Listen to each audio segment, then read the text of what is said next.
Assalamualaikum warahmatullahi wabarakatuh. Kembali lagi bersama saya Ahmad Badri Maulana Widat, mahasiswa Fakultas Saintek Prodi TI. Di sini saya akan menjelaskan tentang prosesor DLX. Yang pertama adalah pengertian prosesor DLX. Prosesor DLX adalah prosesor dengan tujuan umum yang dirancang oleh John Hensey dan David Peterson, desainer utama dari MIPS dan RISC Berkeley. Dua contoh benchmark desain RISC dalam bukunya Komputer Arsitektur A Quantitative Approach pada tahun 1996. Prosesor DLX pada dasarnya adalah versi sederhana dari arsitektur MIPS dan sangat mirip dengan itu. Dengan 32 bit sederhana load arsitektur. Arsitektur dan instruksinya tidak terlalu rumit, tapi sudah mewakili komputer modern yang lengkap. Kegunaan prosesor DLX adalah merupakan salah satu prosesor modern yang digunakan untuk pembelajaran di perguruan tinggi. Prosesor ini juga disebut prosesor deluxe dan memberikan gambaran yang lebih menyeluruh tentang suatu prosesor modern. Bagian penting yang dipelajari prosesor ini adalah jalur data, instruksi, dan bagian kendali. Arsitektur prosesor DLX menggunakan arsitektur ambil simpan load store dengan 5 tahap pipeline seperti desain MIPS. Untuk menyelesaikan suatu instruksi, manfaat dari rancangan ini adalah ketika proses fetch instruksi dari memori akan lebih mudah. Pengambilannya pun dilakukan dengan membaca 4 bit data dalam memori. Tahapan pipeline ada 5. Yang pertama ialah instruksi fetch unit, biasanya disebut sebagai unit beban. Dalam terminologi modern, instruksi yang ditunjuk oleh PC akan diambil dari memori ke register instruksi CPU, dan PC bertambah untuk menunjuk ke instruksi berikutnya dalam memori. Yang kedua, ID, instruksi decode unit. Unit ini mendapat instruksi dari F dan extract opcode dan operan dari instruksi yang diterjemahkan, dan pada palu kedua dari tahap operan ditransfer dari register file ke input ALU register. Ini juga mengambil nilai-nilai mendaftar jika diminta oleh operasi. Yang ketiga, execute, pelaksanaan unit. Menjalankan instruksi biasanya disebut sebagai ALU dalam terminologi modern. Logika dan operasi aritmatika yang dijalankan pada operan yang berasal dari ID stack. Hasil dari operasi dapat menjadi nilai yang akan ditulis kembali dalam register file atau alamat dari data memori untuk diakses pada tahap berikutnya. Yang keempat, memory unit access. Unit ini yang menjemput data dari memori utama di bawah kontrol instruksi dari ID dan EX. Data memori diakses baik membaca ataupun menulis.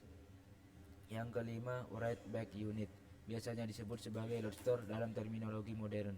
Pada tahapan ini disediakan saluran bagi DLX sehingga dapat menyimpan kembali register untuk tahap eksekusi.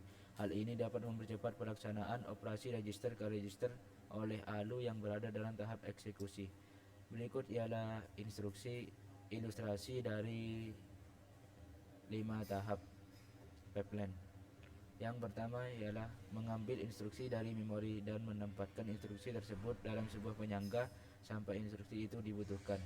Yang kedua, mendekodekan instruksi tersebut, menentukan jenisnya dan operan apa yang dibutuhkan untuk instruksi tersebut.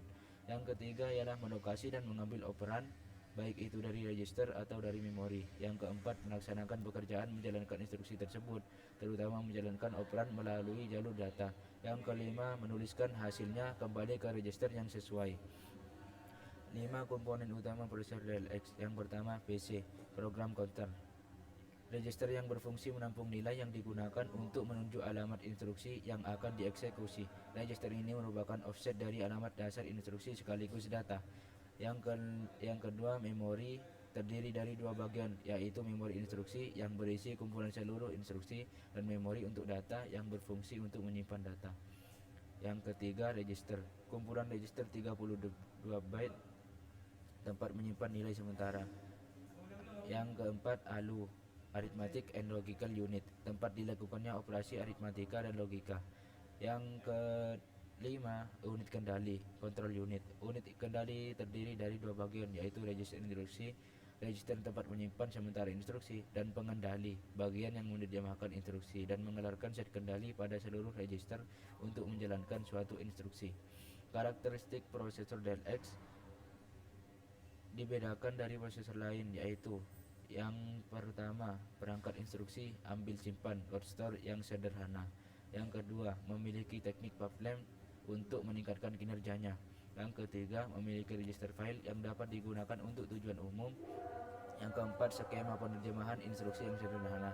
Yang kelima ialah teknik kompilasi yang efisien. Kelas instruksi dalam prosesor DLX ada 3 macam. Yang pertama, instruksi yang mengacu pada memori load store. Yang kedua, mengacu pada aritmatik dan logika. Yang ketiga, instruksi lompat dan pencabangan jump and branch. Yang ke format instruksi yang ada 3 macam di DLX. Yang pertama tipe R, yang kedua tipe I, dan yang terakhir tipe J. Semua format instruksi dibedakan oleh kode operasi, namun informasi lain dalam instruksi bervariasi menurut format. Tipe R ialah instruksi menetapkan 3 register pada instruksi, 2 register sumber dan 1 register tujuan terdapat dalam 32 bit word. Bagian-bagian instruksi tipe R. Kode operasi 6 bit dari bit 0 sampai 5. Register sumber 1 RS1 5 bit dari bit 6 sampai 10. Register sumber 2 RS2 5 bit dari bit 11 sampai 15. Fungsi 11 bit dari 21 sampai 31. Tipe I, immediate. Instruksi membutuhkan 2 register dalam sebuah instruksi, yaitu 1 register sumber, 1 register tujuan, dan 16 bit. Bagian-bagian instruksi tipe I. Kode operasi 6 bit dari bit 0 sampai 5. Register sumber dari 5 bit dari bit 6 sampai 10. Register tujuan 5 bit dari bit 11 sampai 15. Nilai 16 bit dari bit 16 sampai 31. Tipe J, jump. Instruksi ini hanya terdiri dari kode operasi 6 bit dari 0 sampai 5, alamat operan dari 26 bit dari 6 sampai 31 yang digunakan untuk menghitung alamat tujuan. Mungkin hanya ini yang dapat saya sampaikan tentang prosesor DLX. Kurang lebihnya mohon maaf. Assalamualaikum warahmatullahi wabarakatuh.